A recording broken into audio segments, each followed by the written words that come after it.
Lucu, lucu banget Mama bilang, tajam cantik deh. Tendang sedikit lagi Iya, gitu maksudnya ya, sedikit kalau bahasa lagi. Indonesia tuh ya. Aduh. Sabar ibu, ibu sabar. Tenang, tarik nafas bu. Ya ampun, sampai diangkat roknya loh, saking kayak gemes ya. Kacamata taruh di atas langsung. Iya. Keren, semangat yang harus kita ikuti ya. Terus tadi juga yang itu yang siswa SMA ya. Siswa SMA luar biasa ticalike. Apalagi jatuh.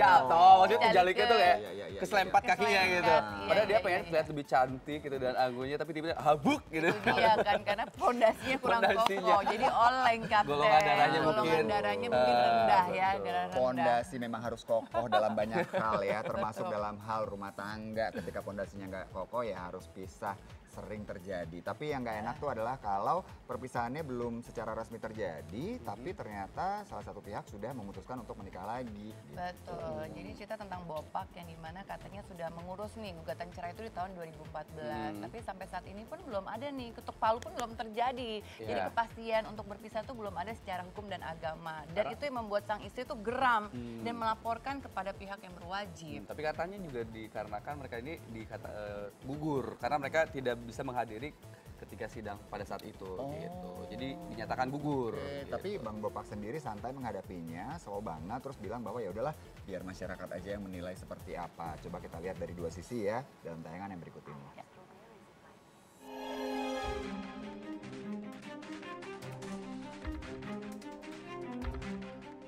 Kejelasan status perceraian antara Bopak Castello dengan seorang yang mengaku masih menjadi istri Bopak, Putri Mayangsari, agaknya masih juga belum menemui titik terang. Sebagaimana yang sering mencuat di pemberitaan dalam beberapa hari terakhir ini, komedian yang identik dengan rambut cepak itu dituding oleh Putri Mayangsari bahwasanya dirinya melalaikan kewajiban sebagai seorang suami dengan meninggalkan keluarga kecilnya selama 5 tahun.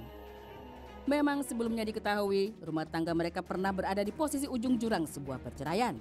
Namun kala dalam persidangan, dikabarkan hakim pengadilan menggugurkan gugatan perceraian tersebut. Namun rupanya dari itu semua, Putri Mayangsari pun belum menemui kelegaan dari proses perceraiannya 5 tahun lalu. Hingga kini diketahui dirinya sudah menempuh jalur hukum, pria Bopak yang melalaikan tugasnya sebagai seorang suami, yakni meninggalkan dirinya selama 5 tahun dan tidak memberi nafkah. Ya udah melaporkan semuanya, udah aku serahin semua sama pengacara aku. Langkah hukum selanjutnya. Sampai saat ini Bopak belum ada beritanya, belum menghubungi Putri. Ya seperti 5 tahun yang ini sekarang. Bopak nggak ada kabar, gitu aja. Dan dalam kabar terakhir wawancara bersama awak media, hingga kabar ini menjadi konsumsi publik, belum ada sedikit pun kabar dari Bopak kepada Putri Mayangsari, pria penyelesaian masalah perceraian dan tanggung jawab seorang suami terhadap anak dan istri. Terakhir itu anaknya bertemu sama Bopak 2014 itu pun cuman gak sampai 5 bulan. Terus selanjutnya Bopak hilang kabar begitu aja, tidak memberi nafkah anaknya selama 5 tahun. Putri mencoba cari Bopak kemana-mana, cuma kan rumahnya Bopak dengar-dengar udah dijual. Terus ke lokasi syutingnya, Bapak gak suka dia kalau misalnya urusan rumah tangganya dilibatin di tempat kerjanya. Dan Putri sini bingung mau cari dia kemana lagi. Di semua akunnya Bapak, tahu Putri inbox, semua diblokir sama Bapak. Nomornya pun Putri gak punya. Secara tersirat, agaknya Bopak memang mengaku telah meninggalkan Putri Mayangsari. Dirinya pun memiliki alasan mengapa ia melakukan hal tersebut. Dia pernah ngasuh suaminya nggak? Sebelum ngejudge orang, ya kan? Flashback ke diri kita dulu. Apa yang lo lakukan ya, konsekuensinya kan lo harus tanggung jawab sendiri.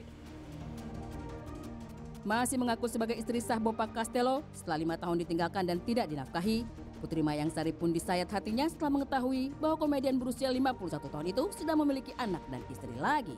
Tahu Bopak udah berumah tangga lagi, itu Putri ngeliat dari akunnya Bopak. Bopak memposting bersama istri barunya dan sama anak perempuannya.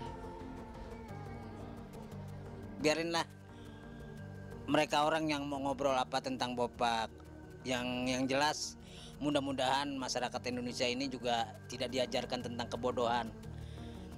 Mereka mudah-mudahan pada mengerti mana yang salah, mana yang tidak salah, benar mana yang benar, kan kita nggak tahu. Itu masyarakat mudah-mudahan menilainya lebih objektif kan gitu. Dengan timbulnya kasus ini, Bopak pun sadar betapa melebarnya perbincangan yang berkaitan antara dirinya dan Putri Mayangsari. Seperti yang diketahui, menurut berita yang beredar, gugatan perceraian antara dua sejoli ini memanglah belum ketuk palu. Hingga saat ini menjadi perbincangan publik pun, Bopak meminta agar kasus ini tidak melebar kemana-mana dan tetap akan menyelesaikan semuanya di jalur hukum yang berlaku. Ini kan kita bicara masalah ranah hukum di Indonesia aja. Ini kan kita bicara masalah yuridis, masalah apa sih pengaturan sipil di Indonesia. Pengesahannya kan belum ada MOU dari Bopak sama dari dua pihak itu kan, antara Bopak sama mantan kan gitu. Itu doang. Kan nggak harus melebar gitu, nggak harus melebar, nggak harus begini. Kedua, ya udahlah nanti dijalanin dengan jalur hukum yang baik. Kita berpencar dengan baik.